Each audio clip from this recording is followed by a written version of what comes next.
Je m'appelle Adrian Mercé et j'ai 32 ans. Il y a 9 ans, j'ai quitté ma famille en voiture avec un simple sac de voyage en toile et $340 en tout et pour tout. Pendant que je récurais leur vaisselle sale et que j'économisais secrètement chaque centime pour me construire un avenir, mon propre père m'a ignoré pour dire à toute la pièce que mon frère, l'enfant chéri, était le seul à faire quelque chose de bien. Quand j'ai refusé de leur donner mes économies durement gagnées pour dissimuler les galères financières cachées de mon frère, ils m'ont traité de froid, d'égoïste et m'ont pratiquement jeté au loup. Mais il y a une chose majeure qu'ils ne savaient pas. Alors qu'ils ont passé une décennie à raconter à toute la ville que j'étais mentalement instable, je me bâtissais tranquillement une immense carrière dans le domaine de la santé. Et en ce moment même, mon téléphone explose sous les dizaines de messages vocaux de ces mêmes personnes qui me supplient de les sauver. Avant de vous raconter exactement comment je les ai affrontés sur la plus grande scène de ma vie, cliquez sur le bouton j'aime si vous pensez que le sang ne donne à personne le droit de vous maltraiter. Et n'oubliez pas de me dire depuis où vous regardez cette vidéo dans les commentaires ci-dessous. Maintenant, revenons à la nuit amère où tout ce cauchemar a commencé. Il était 23h par un mardi soir glacial à Boston. J'étais assis à l'intérieur de ma Porsche Macoun, garé dans le silence de mort du garage souterrain en béton situé sous le bâtiment de mon hôpital. Le chauffage bourdonnait doucement, luttant contre le brutal IB de Nouvelle-Angleterre à l'extérieur. Je serrais le volant en cuir si fort que mes articulations étaient devenues complètement blanches. Mon téléphone, posé sur la console centrale, a soudainement illuminé l'habitacle sombre comme une mini-tempête d'éclairs. Ping, ping, ping. Les sonneries agressives et continues résonnaient comme un peloton d'exécution numérique. J'ai fixé l'écran brillant. 31 SMS et messages vocaux non lus. Je n'avais pas vu ces indicatifs régionaux spécifiques ni ces noms depuis 9 longues années. Il y avait Grégory Mercé, mon père. Il y avait Vivian, ma belle-mère. Il y avait Tristan, mon frère aîné et l'enfant chéri incontesté du foyer Mercé. Et puis il y avait ma tante Judith, ainsi qu'une demi-douzaine de cousins éloignés que je ne voyais généralement que lors de tristes funérailles familiales. C'étaient exactement les mêmes personnes qui, autrefois, s'étaient tenues en cercle serré autour de moi dans une cuisine étroite et enfumée, me hurlant que j'étais la pomme pourrie de l'arbre généalogique. Ils m'avaient bloqué le passage, brisé le moral et exigé que je m'immole par le feu juste pour qu'il reste au chaud. Maintenant, soudainement, ils enfonçaient mes portes numériques. Mon cœur battait la chamade contre mes côtes, me replongeant instantanément dans la peau du gamin terrifié de 23 ans que j'étais alors. Mais je n'ai pas répondu. Je suis simplement resté assis là, dans le luxe tranquille de ma voiture, laissant la froide réalité m'envahir. J'ai pris une inspiration lente et profonde et j'ai déverrouillé l'écran. J'ai commencé à lire les messages par ordre chronologique, faisant défiler la ponctuation frénétique et la manipulation émotionnelle flagrante. Je cherchais une phrase spécifique, juste 2 mots simples qui pourraient prouver que ces gens s'étaient découvert une conscience au cours de la dernière décennie. Mais j'ai cherché en vain. Sur 31 messages, pas un seul ne disait « Je suis désolé ». Au lieu de cela, chaque SMS et message vocal portait exactement la même exigence lourde et étouffante « Nous avons besoin de toi ». Le message de mon père était brusque et transactionnel, déclarant qu'il souffrait d'une grave discopathie dégénérative qui nécessitait une intervention vertébrale coûteuse, et que son assurance laissait un reste à charge énorme. Il avait besoin qu'un membre stable de la famille se dévoue et paie les factures médicales. Le message vocal de Tristan était désinvolte et arrogant, faisant comme si nous nous étions parlé hier, avant de glisser nonchalamment qu'il avait besoin de quelqu'un doté d'une excellente solvabilité pour co-signer un prêt commercial à haut risque destiné à sa toute nouvelle start-up en faillite. Tante Judith avait écrit un énorme paragraphe décousu sur le fait que la famille est la plus grande bénédiction de Dieu, juste avant de demander si je pouvais payer un avocat de la défense très cher pour s'occuper d'un procès complexe et d'une bataille pour la garde d'enfants dans lesquels mon cousin Silas était piégé. J'ai fermé les yeux, appuyant ma tête contre l'appui-tête. Leur audace pure me brûlait la gorge. Ils ne se souciaient pas d'Adrian Mercé, l'être humain. Ils ne s'intéressaient qu'au solde de mon compte bancaire. Il y a une différence fondamentale et non négociable entre les mots « aide-moi » et « je suis désolé ». L'un est une froide transaction financière tandis que l'autre est un véritable début émotionnel. On ne peut tout simplement pas sauter les excuses, passer directement à la caisse enregistreuse et s'attendre à ce qu'un homme vous ouvre sa porte. Pour comprendre pourquoi ces mots « nous avons besoin de toi » ont résonné comme une gifle physique en plein visage, il faut que vous compreniez ce à quoi j'ai échappé. J'ai enclenché la marche avant, Je me suis engagé dans le vent glacial de Boston et j'ai laissé mon esprit dériver vers l'endroit où ma dignité avait été assassinée. Nous retournons à Oak Haven, dans le Kentucky. Veille de Noël, 2015. La maison d'Oak Haven sentait toujours un mélange déprimant de haricots verts trop bouillis, de bière éventée bon marché et de la fumée interminable des cigarettes au menthol de mon père. Dehors, dans l'allée en béton fissuré, se trouvait le camion Ford rouillé de Gregory, arborant un feu arrière cassé recouvert de scotch rouge basique qu'il prévoyait de réparer depuis 2 années entières. Cette maison était minuscule. Mais la veille de Noël 2015, chaque centimètre carré du sol en linoléum qui se décollait était bondé de membres de la famille bruyants et étouffants. Grands-parents, tantes, oncles et cousins bruyants s'entassaient dans le salon, criant plus fort que la télévision et se gavant de dinde sèche. J'avais 23 ans. Je travaillais 50 heures épuisantes par semaine dans un bureau local de facturation médicale, gérant des agents d'assurance en colère la journée, tout en suivant des cours du soir exténuants à l'université communautaire les mardis et jeudis. Je n'avais pas de vie sociale, pas de vêtements chics, et certainement pas de fonds fiduciaires. Mais j'avais un secret. Caché à l'intérieur de mon manteau d'hiver bon marché se trouvait un simple relevé de compte d'épargne affichant un solde durement gagné de 1800 $. J'avais économisé cet argent, centime par centime, pour payer les frais d'inscription à un programme de soins infirmiers accrédité et mes frais de scolarité pour le premier semestre à venir. C'était mon ticket d'or pour sortir de la misère.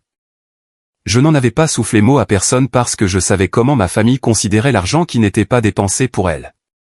Ce soir-là, toute la famille était réunie pour vénérer mon frère aîné, Tristan.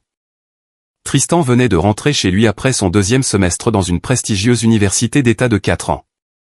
Il était la toute première personne de toute la lignée Mercé à poser le pied sur un vrai campus universitaire, un fait que ma belle-mère Vivian s'assurait de diffuser à chaque âme vivante à Oak Haven.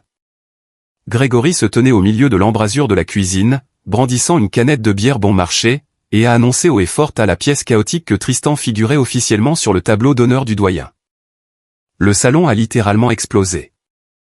On aurait cru que cet homme venait de guérir le cancer.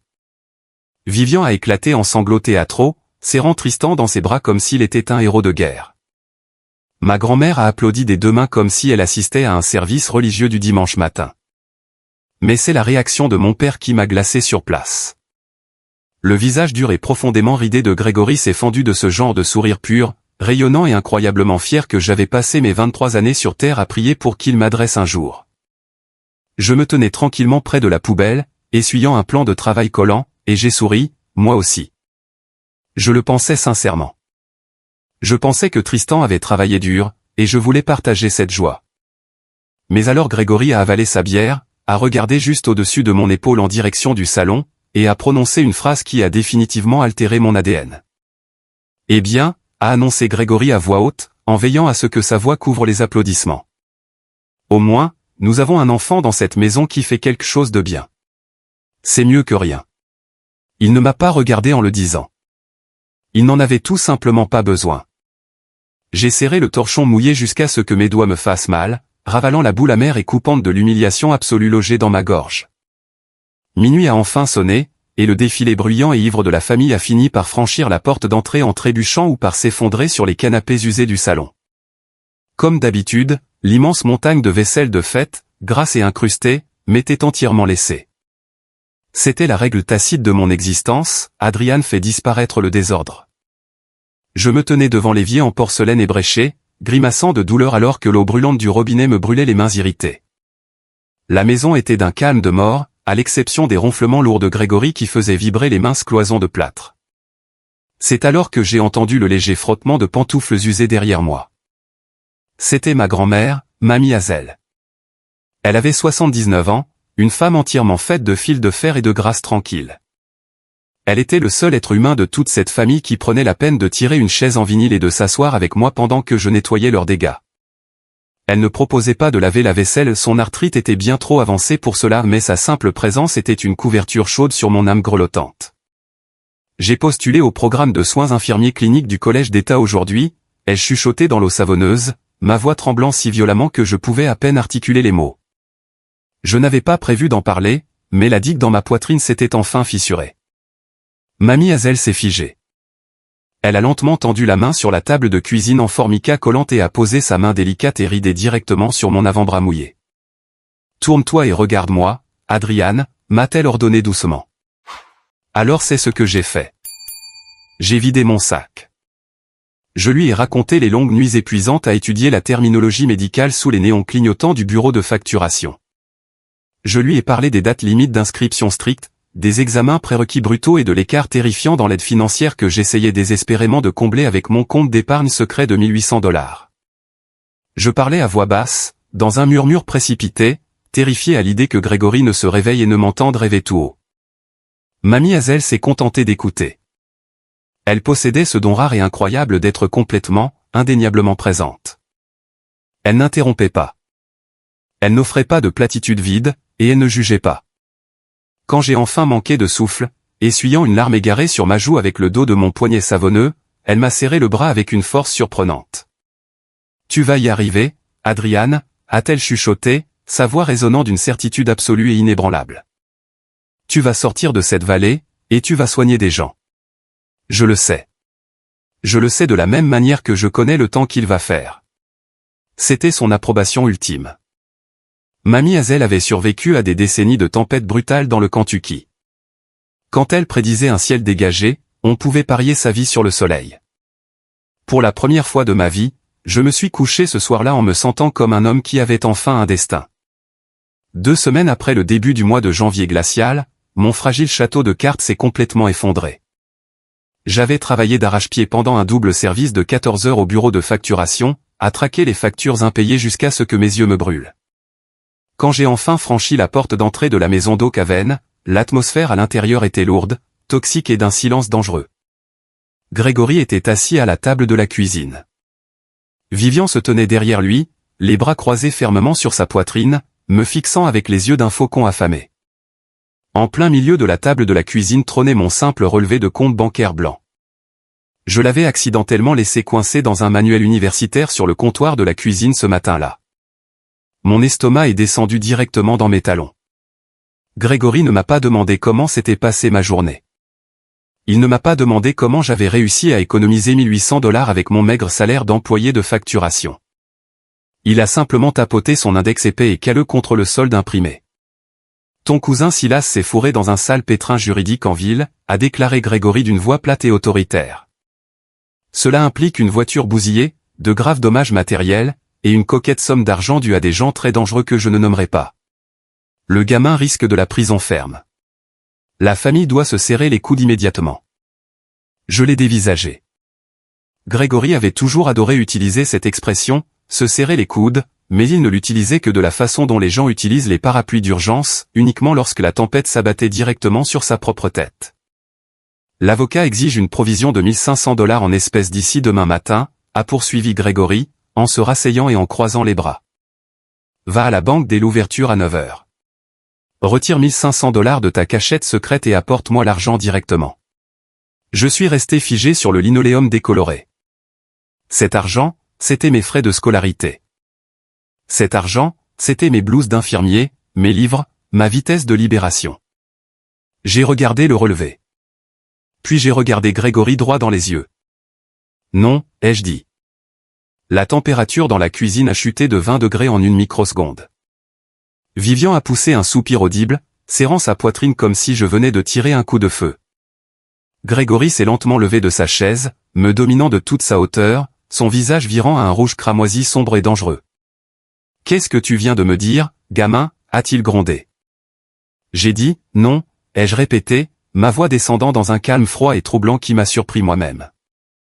C'est mon argent pour l'université. J'ai travaillé 80 heures par semaine pendant 1 an pour économiser cet argent. Je ne vais pas le jeter par la fenêtre pour payer les erreurs criminelles de Silas. Grégory a frappé du poing sur la table, faisant trembler les couverts bon marché. Après tout ce que cette famille a fait pour toi, a-t-il hurlé, me postillonnant au visage. Nous t'avons donné un toit au-dessus de ta tête d'ingrat. Nous t'avons nourri. Nous t'avons habillé. J'ai jeté un coup d'œil autour de cette misérable cuisine. C'était exactement la même pièce où je me tenais devant la cuisinière à préparer des dîners bon marché pour la famille 3 soirs par semaine depuis mes 14 ans. C'était la maison où j'avais utilisé mes propres maigres paies d'adolescent pour payer 2 fois les factures d'électricité et de câbles en retard quand Grégory avait bu tout son salaire. C'était l'allée où je m'étais réveillé à l'aube chaque jour pendant une année entière pour conduire Tristan à ses cours de lycée parce que le camion de Grégory avait été saisi par la banque. J'ai regardé mon père et je lui ai porté le coup final. Vivian a poussé un cri féroce et affreux. « Sale petit bâtard arrogant et égoïste » a-t-elle hurlé. Grégory s'est approché tout près de mon visage, la mâchoire si serrée que je pouvais entendre ses dents grincer. « Tu es un serpent froid et sans cœur » a sifflé Grégory, ses yeux remplis d'une haine sincère. « Tu es exactement comme ta mère. » C'était l'arme la plus cruelle de tout son arsenal. Ma mère biologique avait fait sa valise et m'avait abandonné alors que je n'avais que 7 ans, passant la porte et entamant un divorce silencieux qui m'avait laissé entièrement à la merci de Grégory. Aucun d'entre nous n'avait plus jamais entendu parler d'elle depuis. Grégory savait que cette comparaison était une lame empoisonnée conçue spécifiquement pour percer mon traumatisme d'enfance le plus profond. Et c'est ce qu'elle a fait. Elle m'a vidé de mon sang là, sur le sol de la cuisine. Mais tandis que je restais là à les regarder me fixer avec un dégoût sans borne, quelque chose dans mon âme s'est brisé à tout jamais. L'enfant mendiant et désespéré est mort. L'homme s'est réveillé. Moins d'une heure après mon refus, la guerre psychologique agressive a officiellement commencé. Le réseau de la famille Mercé fonctionnait plus vite que la CIA. Mon téléphone a commencé à vibrer sur la table de nuit sous un barrage incessant d'appels hostiles et de SMS venimeux. D'abord est venue tante Judith, dont la voix aiguë m'a fait la leçon sur la façon dont Dieu punit les enfants cupides et désobéissants qui tournent le dos à leur propre chair et à leur propre sang. Puis est venu Vivian, laissant des messages vocaux en larmes affirmant que mon pur égoïsme allait provoquer une crise cardiaque mortelle chez Grégory. Même le mari d'une cousine éloignée que je n'avais rencontrée que 2 fois dans ma vie m'a appelé pour me hurler, complètement ivre, que j'étais une ordure de laisser ce pauvre Silas affronter seul un procès et la prison. Chaque message véhiculait exactement le même lavage de cerveau toxique, la famille d'abord.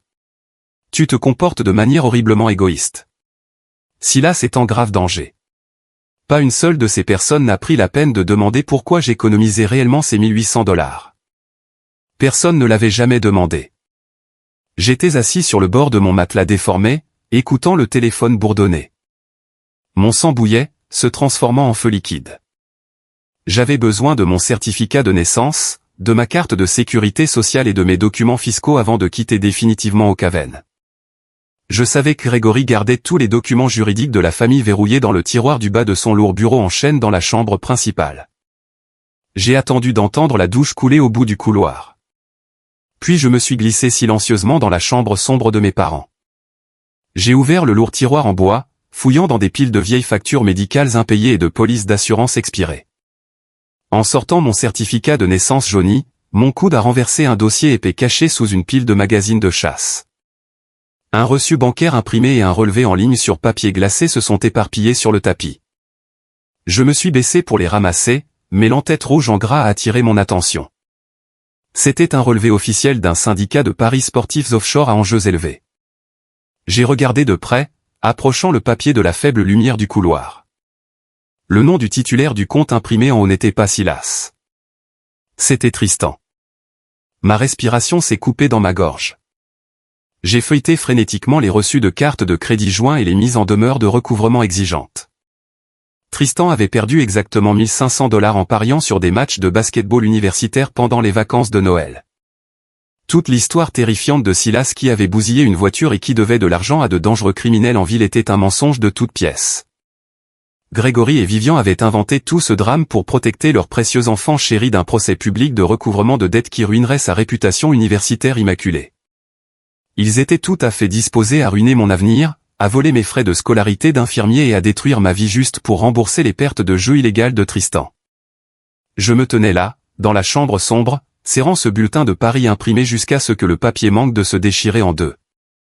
Mes dents grinçaient si fort que ma mâchoire me faisait mal. Cette trahison pure et simple m'a frappé comme un train de marchandises. Mon propre père, ma propre belle-mère. Ils ne faisaient pas que préférer Tristan.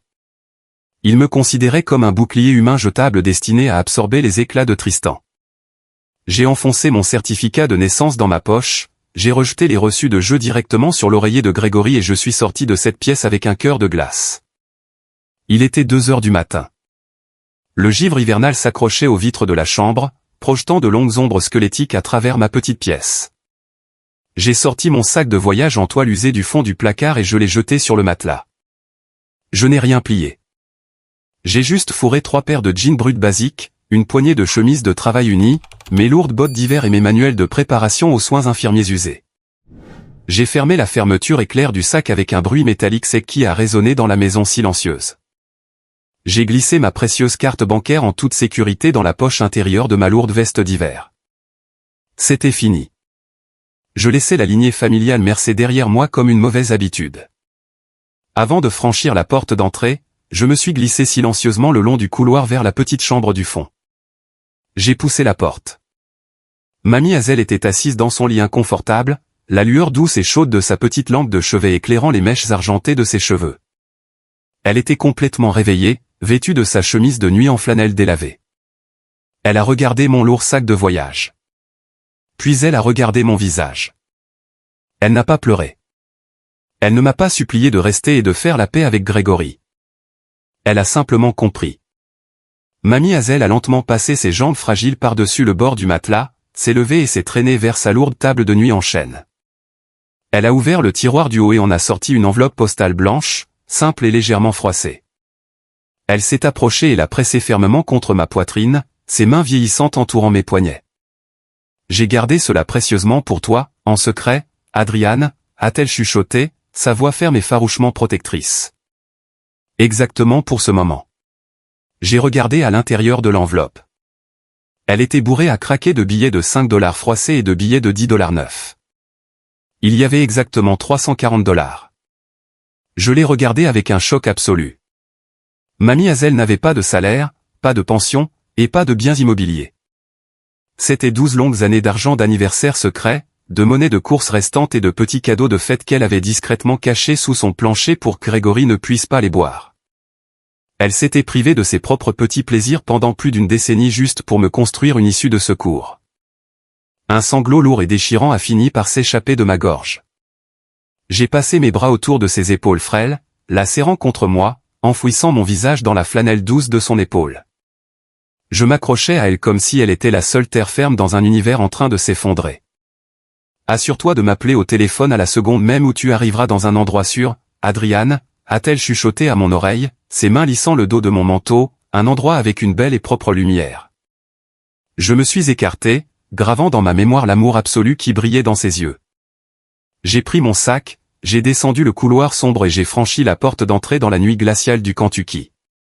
Je suis monté dans ma vieille berline au moteur bruyant, j'ai tourné la clé et j'ai regardé les gaz d'échappement glacés s'élever dans l'obscurité.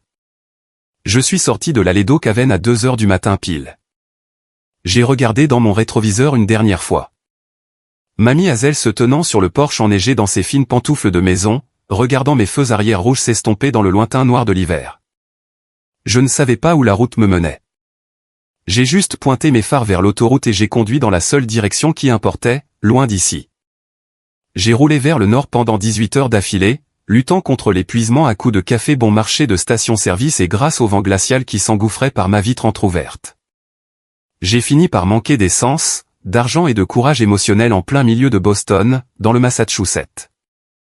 La ville était ensevelie sous 30 cm de neige fraîche et sale, et les immenses gratte-ciel de verre me faisaient me sentir incroyablement petit et totalement seul. Je n'avais pas d'appartement, pas de travail en vue, et pas de filet de sécurité. Pendant les 4 premiers jours, ma berline gelée est devenue ma chambre principale. Je me garais tout au fond d'un immense parking de Walmart brillamment éclairé. M'enveloppant dans 3 couches de vêtements sales et grelottants pendant les nuits polaires, je mangeais des biscuits secs et buvais l'eau du robinet des toilettes publiques. Au matin du Fifth Day, j'ai aperçu mon visage creusé et cerné dans le rétroviseur. Je ressemblais à un fantôme sans abri. Je savais que si je ne me reprenais pas immédiatement en main, le glacial eBay de Boston allait m'enterrer pour de bon. J'ai pris un billet de 20 $ dans l'enveloppe blanche de Mamie Hazel et j'ai franchi les portes violettes et lumineuses d'un Planet Fitness à proximité. J'ai jeté l'argent sur le comptoir et j'ai payé exactement 25 $ pour m'inscrire à un abonnement mensuel de base. Ce petit pass en plastique à code barre m'a littéralement sauvé la vie. Chaque matin à 5 heures, j'entrais dans ces vestiaires propres et chauds. Je prenais des douches brûlantes de 30 minutes, je me rasais le visage avec des rasoirs jetables bon marché, et j'utilisais les sèche-mains publics fixés au mur pour défroisser mes chemises de travail basiques et chiffonnées. Assis sur les bancs du hall de la salle de sport, j'utilisais le Wi-Fi gratuit pour envoyer massivement mon CV clinique à chaque cabinet médical, réseau hospitalier et clinique administrative dans un rayon de 30 miles. Le 6e jour, mon téléphone a enfin sonné. C'était une clinique de chirurgie orthopédique de taille moyenne située dans le centre-ville de Boston. Ils avaient besoin d'un spécialiste de l'admission administrative. Immédiatement, j'ai mis ma seule cravate propre, j'ai marché 3 miles dans la boue pour économiser le ticket de bus et j'ai pénétré dans le bureau de verre élégant et professionnel. La responsable du bureau de la clinique était une cadre brillante aux yeux aiguisés nommée Diana Cole. C'était une femme qui imposait le respect sans jamais élever la voix. Elle était assise derrière un immense bureau en acajou, fixant mon CV imprimé pendant exactement 30 secondes. Puis elle a lentement levé la tête, a ancré ses yeux marrons perçants dans mon visage, et a étudié ma posture pendant 10 secondes de silence. Votre parcours professionnel est entièrement situé dans le Kentucky rural, a noté Diana d'une voix nette et professionnelle. Vous avez conduit une voiture délabrée jusqu'à Boston au beau milieu de l'hiver, tout seul. Pourquoi? Je l'ai regardé droit dans les yeux. Je ne lui ai pas raconté d'histoire larmoyante sur mon père abusif ou mon frère joueur. Parce que le sol dans lequel j'étais planté est devenu trop petit pour moi, mademoiselle Cole, ai-je déclaré, ma voix résonnant d'une détermination pure et affamée. J'ai besoin d'une vraie carrière, et je travaillerai 2 fois plus dur que n'importe quel être humain dans cette ville pour prouver que ma place est ici. Un infime sourire, incroyablement affûté, a effleuré le coin de la bouche de Diana. Elle a posé mon CV. Le salaire était modeste, seulement $11 de l'heure à temps partiel. Courir avec un véritable badge d'entreprise au creux de la main me donnait l'impression d'être l'homme le plus riche de toute la côte est.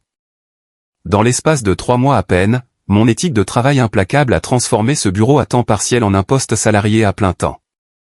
J'étais officiellement dans le jeu. Je ne vais pas m'asseoir ici et prétendre que se construire une vie de toutes pièces à Boston était une sorte de montage romantique et facile. C'était un travail brutal, éreintant et acharné. Pendant les 2 premières années, j'ai vécu avec un régime nutritionnel strict composé de riz blanc bouilli nature, de haricots en conserve bon marché et de légumes mélangés surgelés basiques. Je suivais chaque centime sur un tableur, protégeant mon compte bancaire grandissant comme un chien de garde. J'ai quitté ma berline gelée pour louer un appartement de 2 chambres minuscule et exigu déniché dans les pages louches de Craigslist. Je partageais ce misérable espace avec 2 parfaits inconnus, un type qui jouait agressivement de la guitare heavy metal à minuit et un ingénieur logiciel brillant et farouchement loyal nommé Jonathan Cole. Jonathan était un grand type à la barbe épaisse, doté d'une voix de stentor et d'un cœur d'or pur. Il est rapidement devenu mon pilier absolu, mon frère d'armes et ma famille farouchement choisie. Tandis que Tristan avait passé ses années d'université à boire et à jouer de l'argent sur mon dos, Jonathan passait ses soirées épuisantes à m'aider à bâtir mon empire. À la 3e année, j'avais enfin économisé assez d'argent pour m'inscrire officiellement dans un programme de soins infirmiers cliniques accrédité, très rigoureux et de premier ordre, affilié au prestigieux Boston Medical Consortium. Mon emploi du temps quotidien était un véritable hachoir à viande. Je travaillais aux opérations administratives de la clinique orthopédique de 6h à 14h, je traversais la ville pour assister aux cours théoriques de soins infirmiers cliniques jusqu'à 20h, et j'étudiais des dossiers médicaux complexes jusqu'à 2h du matin. Les soirs les plus difficiles, quand mon cerveau était sur le point d'exploser, Jonathan s'asseyait en face de moi à notre table de cuisine bancale. M'interrogeant sans relâche sur la pharmacologie complexe et l'anatomie cardiovasculaire pendant que nous nous gavions de plats à emporter bon marché du restaurant thaïlandais du coin de la rue. Ce restaurant thaïlandais ajoutait toujours gratuitement 4 énormes rouleaux de printemps supplémentaires parce que Jonathan s'était un jour assis sur le trottoir gelé à l'extérieur pour calmer la propriétaire, une immigrée âgée. Victime d'une crise de panique terrifiante avec hyperventilation lorsque son four commercial avait explosé. C'est cela, la communauté authentique, farouche et indestructible que l'on se bâtit lorsque sa propre lignée biologique vous fait complètement défaut. Petite, profondément choisie et indéniablement loyale. Pendant ce temps, à Oak Haven, la machine de propagande de la famille Mercer tournait à plein régime. Grâce aux appels téléphoniques discrets et mensuels de Mamie Hazel depuis sa ligne fixe, je recevais les fragments toxiques du récit public de mon père. Grégory ne pouvait pas supporter la honte publique de voir son plus jeune fils partir en coupant les vivres. Alors, il a menti à toute la ville. Grégory s'est levé au milieu de l'église de notre communauté locale, a essuyé une fausse larme et a annoncé haut et fort à toute la congrégation que Adrian avait subi une grave et tragique dépression nerveuse.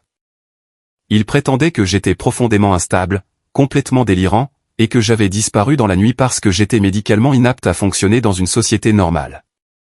Quand mamie Hazel m'a raconté comment Grégory avait utilisé le mot « dépression » devant le Saint-Autel, je pouvais entendre la colère pure et vibrante qu'elle était d'ordinaire bien trop polie pour exprimer.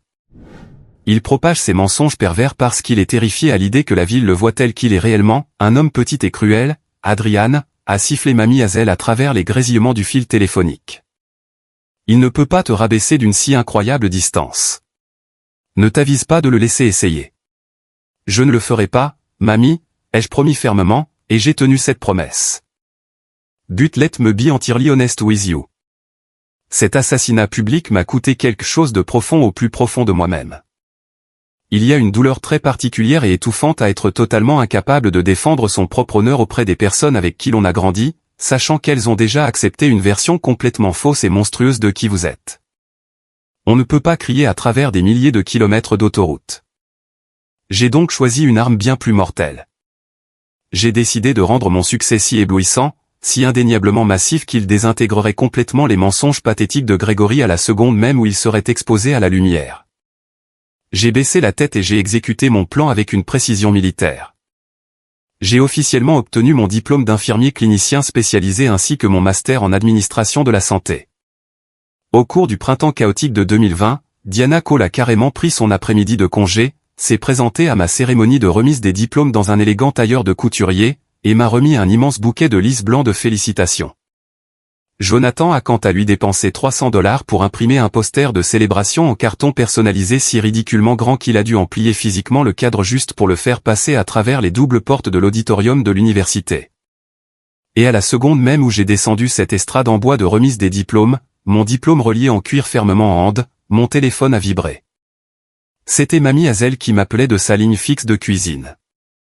J'ai vu le soleil se lever aujourd'hui, Adrian, a-t-elle chuchoté, sa voix se brisant sous le coup d'une joie pure et débordante.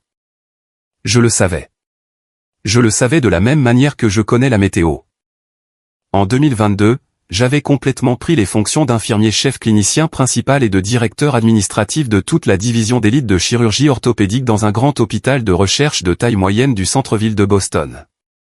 Je gérais 50 membres du personnel clinique, supervisais des budgets chirurgicaux complexes et négociais directement des contrats médicaux à enjeux élevés. Mais je ne me suis pas arrêté là. Au début de l'hiver 2024, ma détermination sans relâche a attiré l'attention du conseil d'administration de l'entreprise. J'ai été officiellement nommé à un poste de direction de grande envergure, vice-président des opérations cliniques régionales. J'avais 30 ans, le plus jeune cadre supérieur de tout le réseau de santé de Nouvelle-Angleterre et l'un des très rares dirigeants à occuper ce rang d'élite sans un diplôme coûteux d'une université de l'Ivy League. Cette réalité signifiait que ma marge d'erreur professionnelle était de zéro absolu. Je devais fournir 2 fois plus de preuves statistiques de performance et endurer une immense pression administrative chaque jour. Mais cette chaleur intense ne me dérangeait pas. J'avais été forgé dans les flammes absolues d'un foyer toxique. La pression de l'entreprise était un véritable jeu d'enfant comparé à la survie face à Grégory Mercé. Et le meilleur dans tout cela, c'est que cette immense pression administrative s'accompagnait d'un salaire de direction d'élite, de généreuses options d'achat d'actions et d'un solide plan de retraite 401K. J'ai pris mon tout premier chèque de bonus de direction, je suis entré directement dans une agence immobilière haut de gamme et j'ai acheté une magnifique maison historique à rénover, située dans la belle banlieue arborédiste Boston. Elle offrait de superbes parquets d'origine, une immense cheminée en pierre et un grand et beau porche d'entrée enveloppant qui captait la plus incroyable et éclatante lumière du soleil matinal. C'était exactement le sanctuaire physique que mamie Hazel m'avait ordonné de trouver il y a 9 ans. Je vivais dans une paix absolue. Je payais mes lourds impôts fonciers, j'assistais aux réunions locales tranquilles de l'association des propriétaires, HOA, et je m'étais construit une forteresse de solitude intouchable. Je ne soufflais pas un mot de mes titres de direction, de mon patrimoine immobilier ou de mon salaire massif à quiconque à Ocaven. Pour la famille Mercé, j'étais toujours le pauvre raté instable qui avait disparu dans la neige. Cela nous ramène directement au mois de mars glacial de 2026. J'étais assis dans l'habitacle en cuir luxueux de ma Porsche Macoun, dans ce garage souterrain de Boston, fixant les 31 messages vocaux et SMS exigeants de ma famille biologique dont j'étais séparé. Ils avaient fini par contourner mes blocages numériques stricts.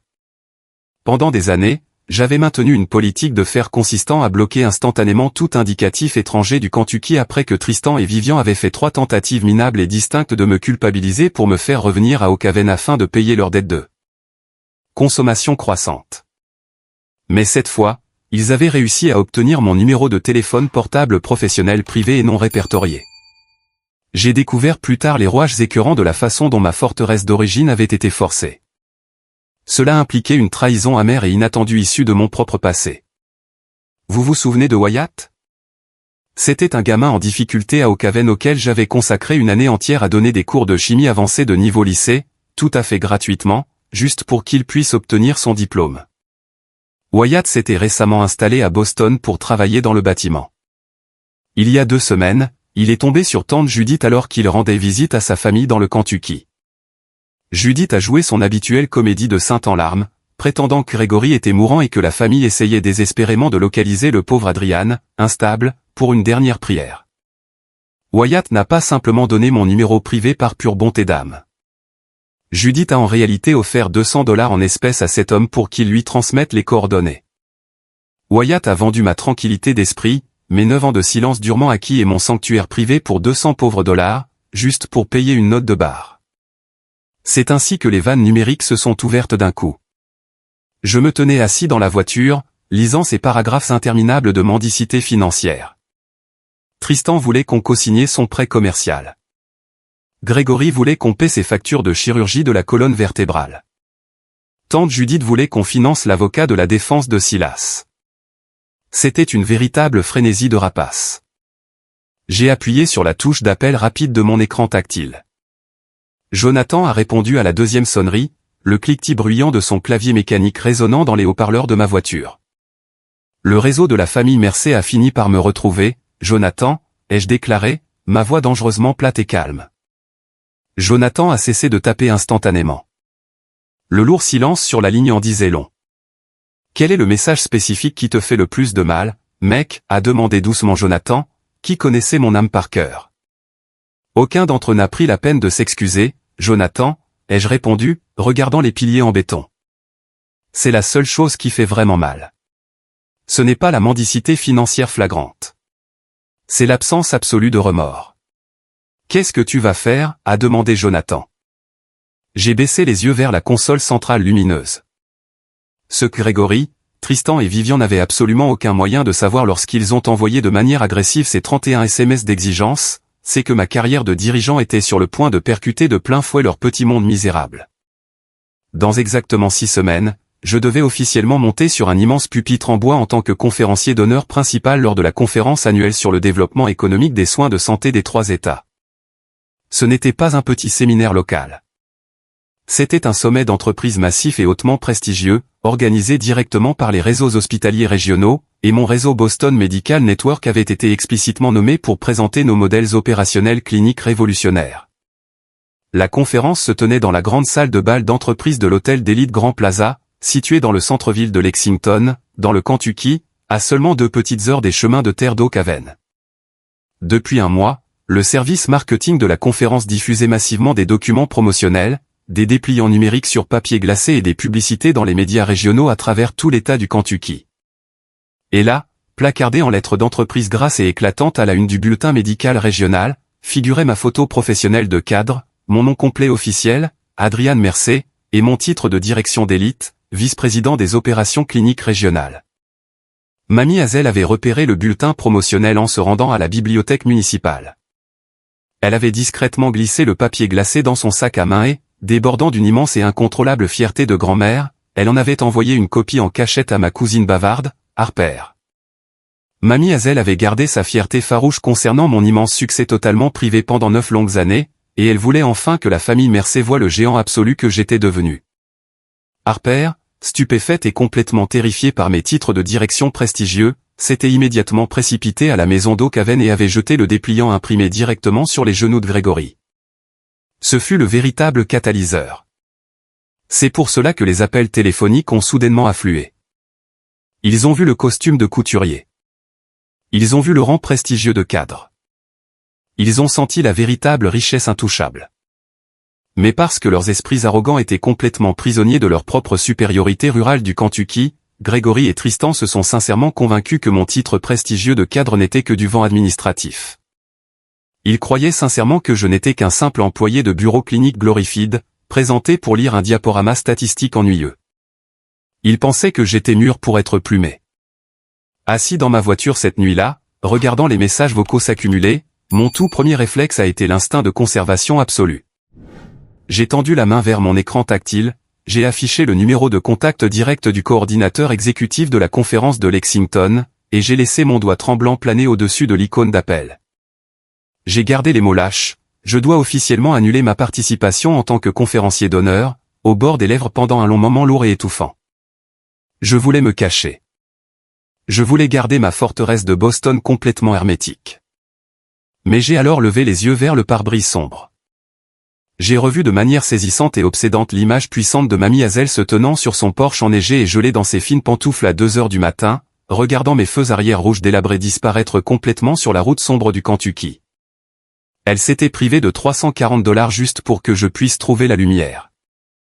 Je n'allais plus jamais laisser Grégory Mercer éteindre mon soleil.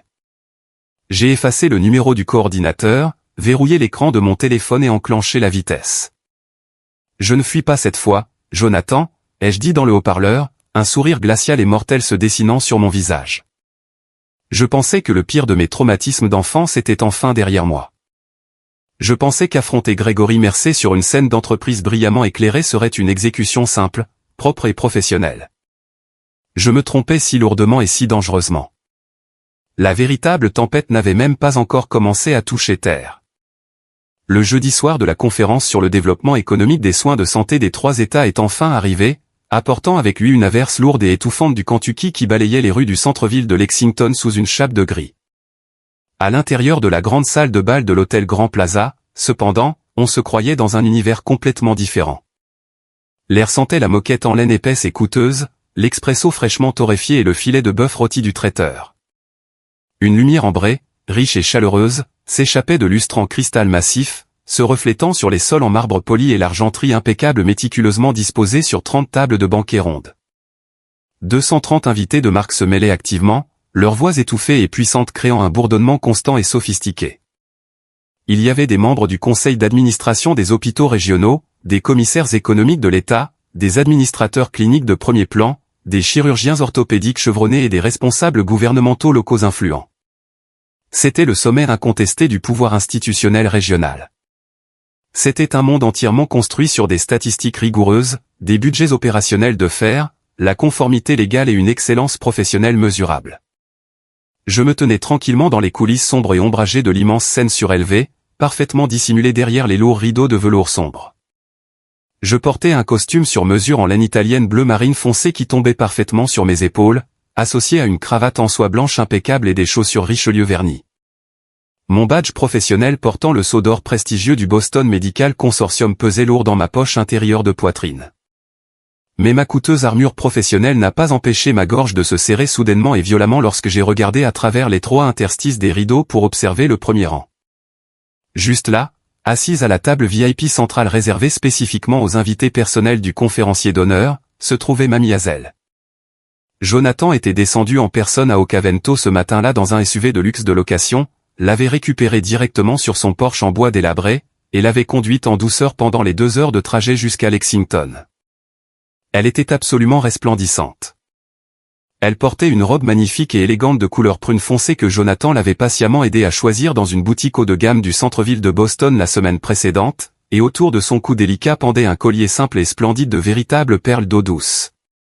Ses mains fragiles et âgées, ces mêmes mains calleuses qui avaient passé des décennies à récurer des sols en linoléum gras et à cacher discrètement des billets de $5 froissés sous ses planchers, reposaient paisiblement sur la nappe blanche et impeccable. Elle regardait la magnifique salle de bal étincelante avec des yeux écarquillés et brillants, sa posture rayonnant d'une incroyable et tranquille majesté. J'ai agrippé l'échafaudage en acier froid derrière le rideau jusqu'à ce que mes articulations me fassent mal, refoulant vigoureusement la brûlure soudaine et chaude des larmes qui menaçaient de gâcher mon calme professionnel. Elle s'était privée de ses propres plaisirs pendant 12 ans juste pour m'acheter de la lumière. Et ce soir, elle était assise en plein milieu du soleil. Puis mes yeux se sont déplacés au-delà des lustres étincelants, 3 rangées plus loin, vers la table 3. La famille Mercer était officiellement arrivée. Grégory était assis rigidement sur sa chaise de banquet, vêtu d'une veste de costume gris anthracite raide et terriblement démodée qui sentait vaguement la naphtaline bon marché et la cave humide. Le col de sa chemise jaune était visiblement trop serré autour de son cou épais et profondément brûlé par le soleil, le forçant à tirer violemment sur sa cravate en polyester bon marché toutes les quelques minutes. Vivian était assise directement à sa gauche, ses yeux acérés balayant avec agressivité la foule fortunée. Elle avait plaqué son meilleur faux sourire de haute société, touchant avec ostentation ses bijoux de fantaisie bon marché et saluant de la tête les cadres hospitaliers qui passaient, avec l'arrogance absurde d'une femme qui se croyait sincèrement la matriarche d'une lignée royale. Et juste à côté d'elle était assis Tristan. L'enfant chéri incontesté portait un blazer bleu roi bon marché et brillant qui semblait complètement ridicule sous l'éclairage ambré sophistiqué. Il était adossé à sa chaise, sa cheville posée avec arrogance sur son genou, tapotant nonchalamment son téléphone portable contre sa paume comme s'il était un milliardaire d'entreprise ennuyé attendant le début d'une réunion administrative mineure. Leur langage corporel collectif était une véritable leçon d'arrogance toxique et délirante. Ils avaient roulé 2 heures sous une pluie battante. Non pas pour être témoins de mon triomphe professionnel, mais pour exécuter ce qu'ils croyaient sincèrement être un recouvrement de dette familiale émotionnelle standard. Parce que leurs esprits étroits étaient complètement prisonniers de leur propre supériorité rurale du Kentucky, ils avaient regardé ma photo imprimée sur le dépliant promotionnel et avaient totalement ignoré mes titres prestigieux de direction. Grégory et Tristan s'étaient sincèrement convaincus que le titre de vice-président des opérations cliniques régionales n'était qu'un jargon d'entreprise sophistiqué pour désigner un simple employé de bureau administratif. Ils pensaient honnêtement que je n'étais qu'un modeste assistant de facturation médicale qu'on avait traîné jusqu'à Lexington pour faire défiler un diaporama de statistiques ennuyeux à l'intention des vrais dirigeants. Ils regardaient cette salle opulente. Ils regardaient leur compte bancaire vide. Et ils croyaient sincèrement que j'étais mûr pour le pillage. Ils pensaient m'acculer dans le hall de l'hôtel après le discours, me balancer quelques lourdes culpabilisations sur la colonne vertébrale défaillante de Grégory et le prêt commercial en faillite de Tristan, et me voir ouvrir instantanément mon chéquier. Les lumières de la grande salle de bal se sont lentement tamisées pour laisser place à une obscurité théâtrale profonde, réduisant instantanément au silence les bavardages bruyants des 230 cadres. Un projecteur blanc, éclatant et aveuglant, s'est allumé au centre de la scène, au milieu du pupitre en acajou poli. Le modérateur exécutif de la conférence, un homme de grande taille et imposant qui occupait le poste de conseiller juridique principal du réseau de santé de l'État, s'est approché du micro en ajustant ses documents juridiques. Mesdames et messieurs, distingués invités et chers collègues, a fait écho la voix riche et autoritaire du modérateur à travers le système de sonorisation de pointe. Ce soir, nous avons l'immense privilège d'accueillir un visionnaire des opérations cliniques qui a complètement redéfini les modèles économiques des soins de santé ruraux sur toute la côte nord-est. Notre conférencier d'honneur a commencé son parcours clinique dans les tranchées de l'administration médicale de terrain avant de s'élever jusqu'au rang d'élite de la direction du Boston Medical Consortium. À la table 3, Tristan a soudainement arrêté de faire trembler son pied. Vivian s'est penchée en avant, les yeux plissés vers la scène. Grégory a tiré violemment sur son col serré, son sourire narquois se figeant au milieu de son visage. Il est le principal architecte de la subvention historique de 2 millions de dollars pour la fidélisation du personnel clinique rural, a poursuivi le modérateur, sa voix s'élevant avec un véritable respect professionnel. La grande salle de bal a littéralement explosé. 230 puissants membres de conseil d'administration d'hôpitaux, investisseurs fortunés et chirurgiens chevronnés se sont levés d'un coup, déclenchant une vague d'applaudissements massive et tonitruante qui a fait vibrer les lustres en cristal au-dessus de nos têtes. Je suis sorti de derrière le rideau de velours sombre et j'ai avancé droit dans le projecteur blanc, éblouissant et brillant. Je n'ai pas regardé la table 3. Je n'en avais pas besoin. En m'approchant du pupitre en acajou poli, posant mes notes cliniques reliées en cuir sur la surface, j'ai regardé droit vers le premier rang. Au milieu du rugissement assourdissant des applaudissements institutionnels, mes oreilles ont capté un son spécifique et incroyablement beau, traversant le vacarme comme une ponctuation d'argent pur. C'était Mamie Hazel, hochant fermement la tête, sa voix résonnant d'un triomphe absolu et inébranlable, « Oui, oui, oui ». J'ai ajusté le mince micro col de cygne de couleur noire, laissant l'immense vague d'applaudissements des cadres envahir la grande salle de bal avant de lever lentement la main pour demander le silence. La pièce s'est instantanément tue, 230 visages puissants fixant leurs yeux sur le pupitre. J'ai prononcé mon discours d'entreprise préparé avec une précision chirurgicale absolue. J'ai parlé dans un anglais simple, autoritaire et quotidien, analysant des flux de travail statistiques complexes, les écarts régionaux de remboursement d'assurance. Les ratios de perte de médicars et les dures réalités économiques liées au recrutement de talents chirurgicaux de premier ordre dans des déserts médicaux ruraux oubliés et à faible revenu. J'étais indéniablement professionnel. J'étais magistralement préparé. Je maîtrisais la salle sans l'ombre d'une hésitation, prouvant systématiquement pourquoi le Boston Medical Consortium m'avait confié un empire. Puis, arrivé à la dernière page de conclusion de mon dossier relié en cuir, j'ai délibérément tendu le bras et éteint le téléprompteur numérique. Je me suis légèrement écarté du pupitre en acajou, posant mes mains de manière détendue sur le bord poli, et j'ai laissé un silence profond, lourd et absolu s'installer dans la salle.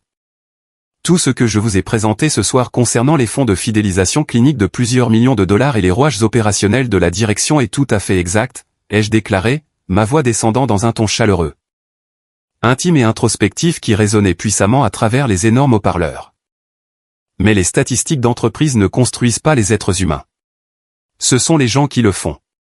J'ai grandi à environ 2 heures d'ici, en descendant la route 60 par rapport à cette salle de bal, dans une petite ville minière oubliée appelée Oakaven. Et je sais avec certitude que plusieurs personnes assises dans cette salle ce soir connaissent personnellement ma famille biologique. À la table 3, on pouvait pratiquement entendre une inspiration collective et brusque. Grégory s'est raidi si violemment que sa chaise de banquet a grincé. Vivian a agrippé la manche bleue bon marché de Tristan, ses yeux s'écarquillant dans une panique soudaine et frénétique. Il y a 9 ans, quand j'avais 23 ans, je suis parti de ma maison d'enfance à 2 heures du matin, ai-je continué, ma voix stable, brute, et totalement dépouillée de tout victimisme de façade. Je n'avais pas de biens immobiliers, pas de salaire de cadre, pas de fonds pour l'université et pas de filet de sécurité. Je suis parti sous une tempête de neige hivernale glaciale, avec un sac de voyage en toile usée et exactement $340 cachés dans une simple enveloppe blanche. Ma famille biologique a raconté à toute la ville que j'étais mentalement instable. Ils ont dit à l'église locale que j'avais subi une grave dépression. Ils m'ont traité de froid, d'ingrat et de terriblement égoïste parce que j'avais absolument refusé de les laisser piller mes frais de scolarité d'infirmier durement gagnés pour rembourser des dettes de consommation et des passifs financiers non divulgués. J'ai lentement traversé la scène, m'arrêtant juste au-dessus de la table VIP centrale. J'ai baissé les yeux vers la femme fragile et magnifique de 79 ans assise derrière ses perles d'eau douce.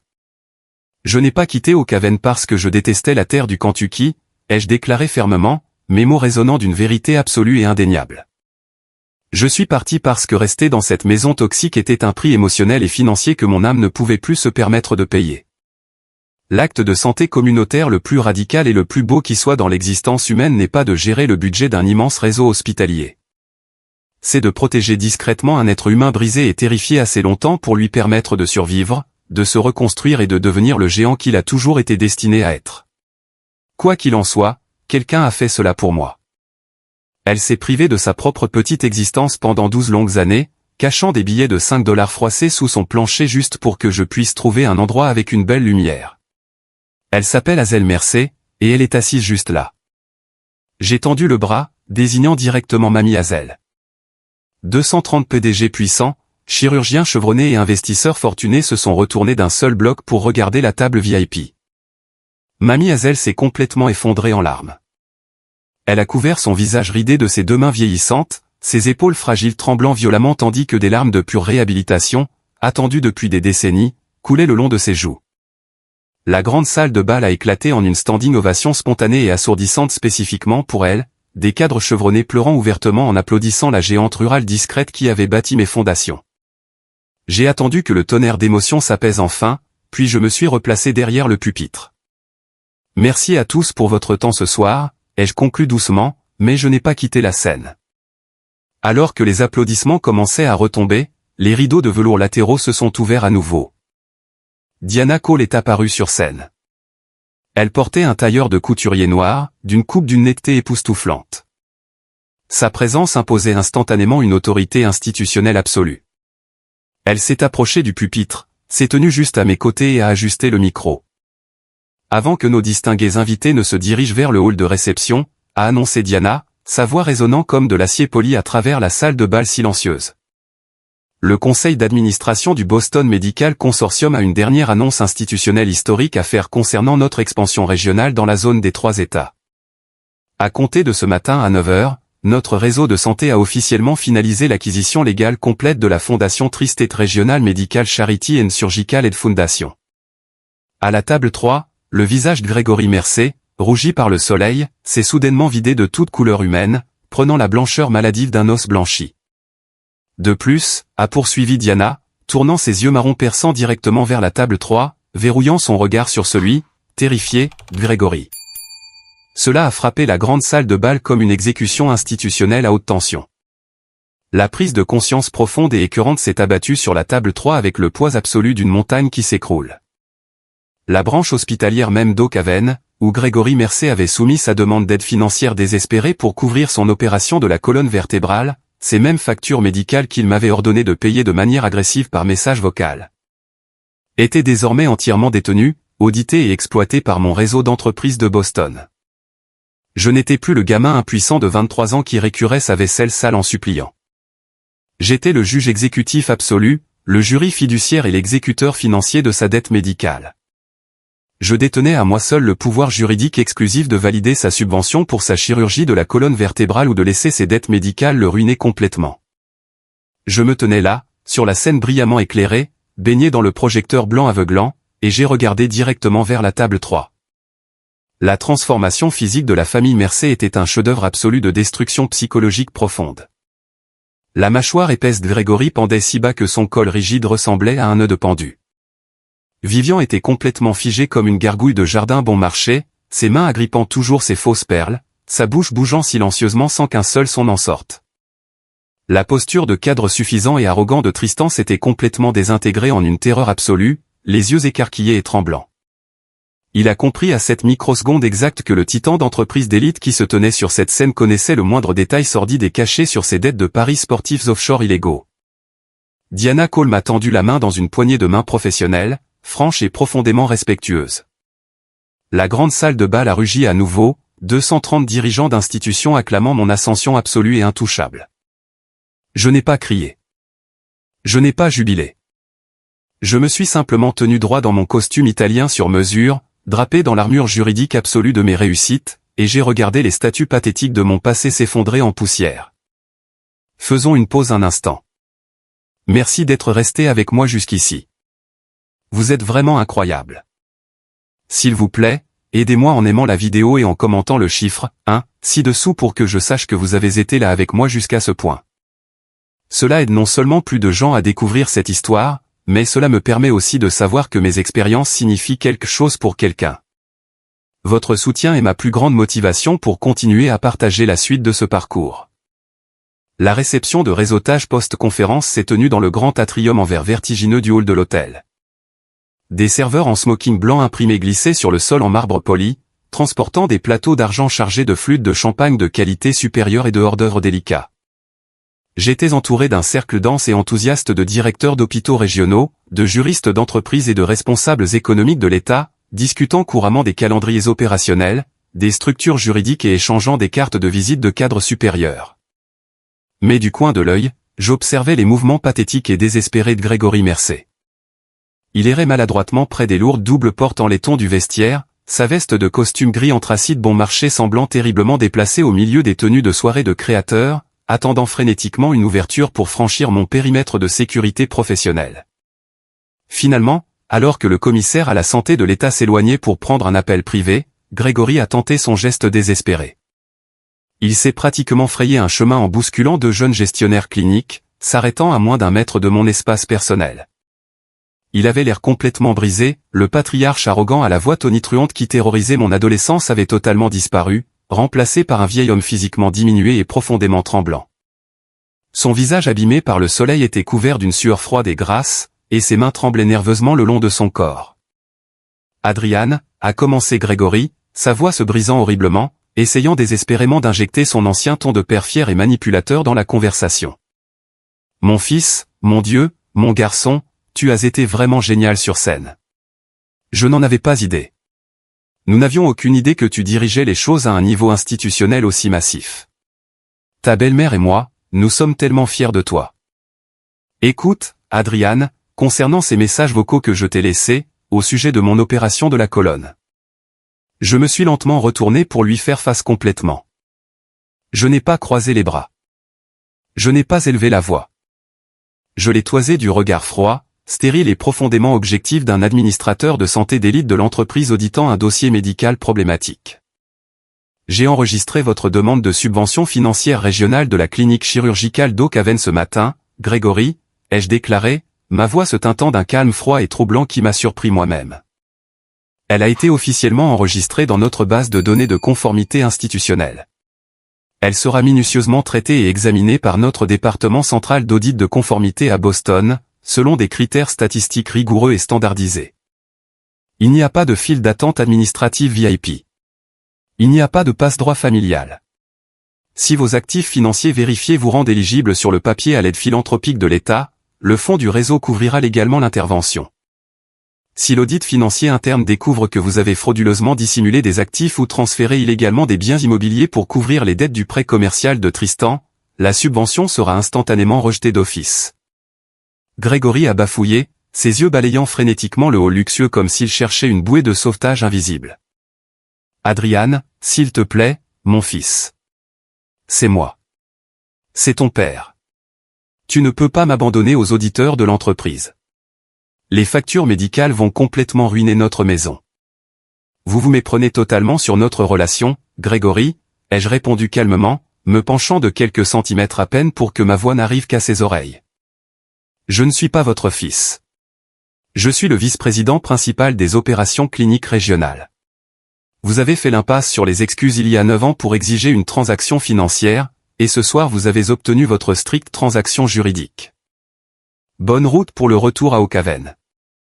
Je lui ai tourné le dos instantanément, lui coupant complètement l'herbe sous le pied à travers le vaste hall de marbre. Mes yeux ont croisé Tristan qui se tenait près des doubles portes de sortie. L'enfant chéri avait l'air complètement brisé, son blazer bleu brillant et bon marché détrempé par la pluie extérieure. Il a ancré son regard dans le mien pendant 3 longues secondes angoissantes. Puis Tristan a lentement baissé les yeux vers le sol en marbre et a fait un seul geste de la tête, lourd et profond, en signe de soumission complète et inconditionnelle. Le parasite doré s'était officiellement incliné devant le roi. Je me suis dirigé vers le salon VIP, prenant doucement le bras fragile de Mamie Hazel. Jonathan marchait devant nous, poussant avec aisance les lourdes doubles portes en verre et nous menant dehors, dans la nuit fraîche et purifiée par la pluie de Lexington. J'ai délicatement aidé Mamie Hazel à s'installer sur le siège passager chauffant en cuir luxueux de ma Porsche Macoun, rentrant soigneusement sa robe prune foncée avant de refermer la solide portière en acier. Alors que je me glissais derrière le volant en cuir et démarrais le puissant moteur, les lumières LED blanches et vives du parking ont fait briller les véritables perles d'eau douce reposant sur sa clavicule.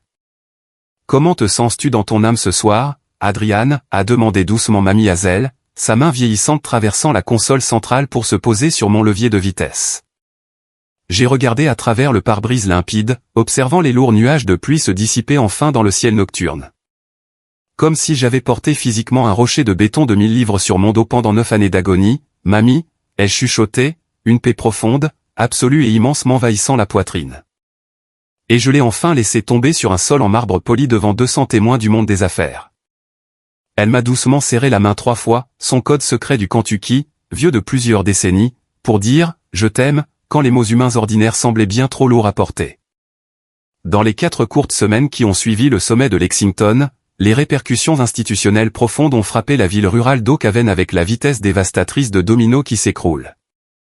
La vérité dans les petites villes progresse toujours lentement au début, puis éclate d'un seul coup. Les membres régionaux du conseil d'administration de l'hôpital qui avaient assisté à ma conférence sont retournés dans leurs districts locaux et ont activement colporté les potins sur le brillant cadre de Boston qui avait complètement démasqué Grégory Mercer. Le mensonge toxique et monstrueux sur ma dépression nerveuse a été entièrement et publiquement effacé des archives de la ville. Le pasteur Charles a carrément appelé la ligne fixe de mon bureau de direction à Boston, bafouillant pendant 20 minutes des excuses profondément embarrassées et humiliantes pour avoir un jour permis à Grégory d'utiliser la chair de la Sainte Église afin de propager une diffamation malveillante sur ma stabilité mentale. Tante Judith a tenté de forcer mes barrières numériques une fois de plus, m'envoyant un SMS massif et décousu truffé d'émojis de mains jointes pour dire à quel point Dieu rétablissait miraculeusement notre famille bénie. Je lui ai infligé le châtiment psychologique ultime, j'ai ouvert son message, j'ai laissé l'accusé de réception bleue s'afficher de manière permanente sur son écran, et je n'ai jamais renvoyé la moindre syllabe en réponse. Sans ma solide solvabilité pour co-signer ces prêts commerciaux, la fausse entreprise d'aménagement paysager de Tristan s'est complètement effondrée dans une faillite légale. Jonathan m'a fièrement transféré une photo numérique qu'il avait récupérée sur un groupe de réseau social local de la communauté d'Aucaven, Tristan Mercé, vêtu d'un polo basique et taché bon marché. Faisant des horaires humiliants de bureau comme simple vendeur de terrain sur un parc de voitures d'occasion douteux de la région. L'enfant chéri avait enfin été forcé de se trouver un vrai travail. Quant à Silas, son procès complexe pour la garde des enfants s'est terminé par un accord juridique humiliant parce que tante Judith n'avait pas les moyens de s'offrir les services d'un avocat compétent. Le château de cartes de la famille Mercé avait entièrement brûlé jusqu'aux fondations, et je n'avais même pas eu à gratter l'allumette. 6 mois plus tard, le brutal IB de Nouvelle-Angleterre avait officiellement cédé la place à un été de Boston splendide et magnifique. J'étais assis sur le grand et beau porche d'entrée enveloppant de ma propriété historique à East Boston, baigné dans l'incroyable et chaude lumière du soleil matinal. Mamie Hazel était assise juste à côté de moi dans un fauteuil à bascule en osier moelleux et confortable, sirotant joyeusement un verre de thé glacé sucré tout en regardant tranquillement Jonathan s'affairer à programmer un système d'arrosage numérique personnalisé sur notre pelouse verdoyante. Jonathan avait été officiellement promu directeur de la technologie de notre réseau de santé en pleine expansion, et il vivait pratiquement chez moi pendant les week-ends.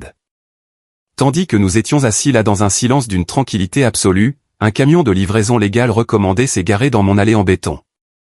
Le coursier m'a remis un lourd carton d'archives couvé de poussière, portant le sceau officiel de l'état d'un établissement de santé mentale isolé et fermé, situé au fin fond du nord de la Pennsylvanie. J'ai apporté la lourde boîte sur la table en bois du porche et j'ai tranché le ruban adhésif séché avec mon couteau de poche. À l'intérieur se trouvaient des piles de dossiers médicaux institutionnels jaunis et vieux de plusieurs décennies, des évaluations psychiatriques, et tout au fond reposait un journal intime en cuir rouge, abîmé et taché d'eau.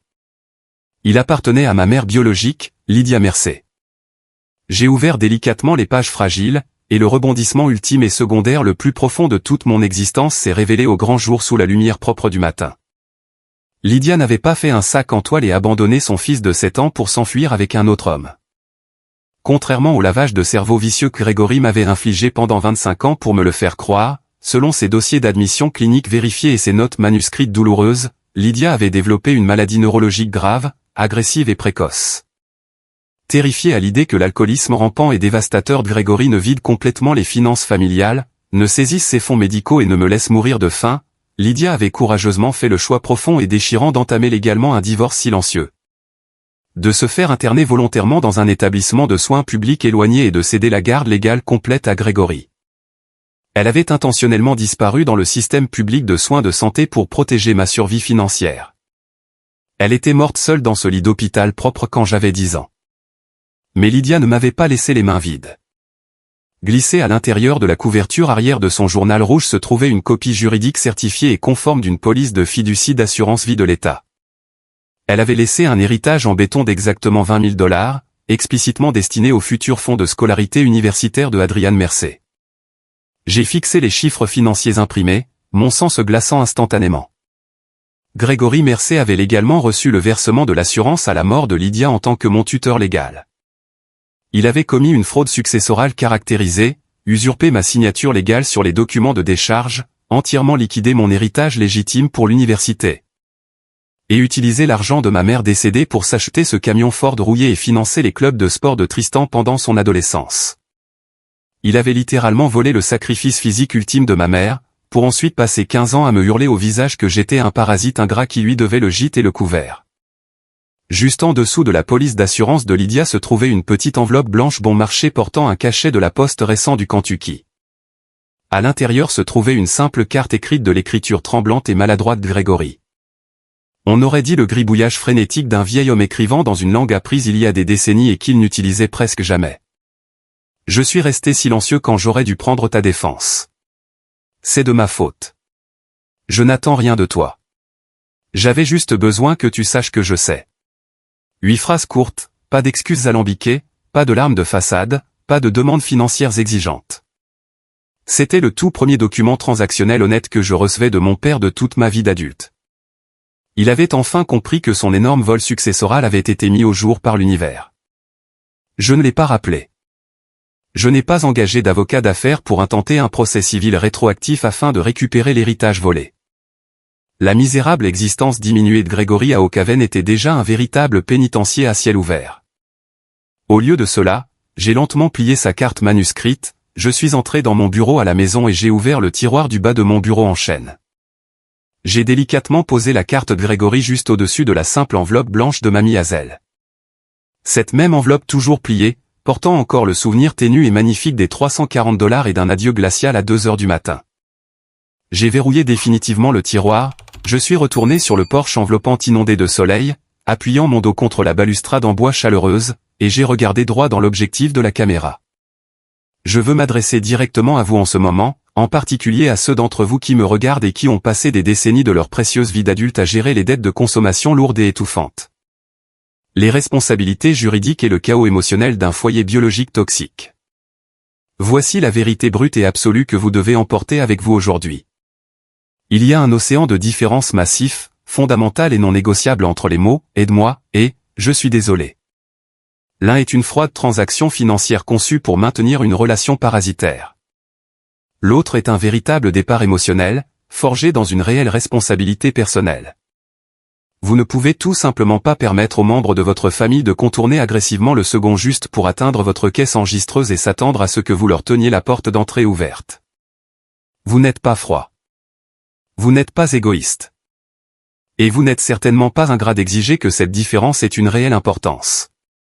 Vous n'êtes pas une mauvaise personne pour avoir décidé que l'amour biologique sans une responsabilité personnelle rigoureuse n'est qu'une obligation institutionnelle toxique portant un manteau d'hiver un peu plus chaud. La chose la plus absolument courageuse et la plus magnifique que j'ai jamais faite de ma vie n'a pas été de boucler un sac de voyage en toile et de quitter Oakhaven en voiture à 23 ans. La chose la plus courageuse que j'ai jamais faite a été de posséder, 9 ans plus tard, l'estime de soi absolument tranquille et inébranlable nécessaire pour rester debout sous les lumières éclatantes d'une scène professionnelle. De les laisser venir agressivement vers moi tout en sachant parfaitement et magistralement faire la différence exacte entre une famille toxique réclamant un sauvetage financier et la géante rurale discrète qui avait passé son existence entière à bâtir la mienne en secret. Je vous laisserai donc ce soir sur cette même question profonde que je me pose parfois lorsque je m'assieds sur ce porche de Boston, sous la belle et propre lumière du matin.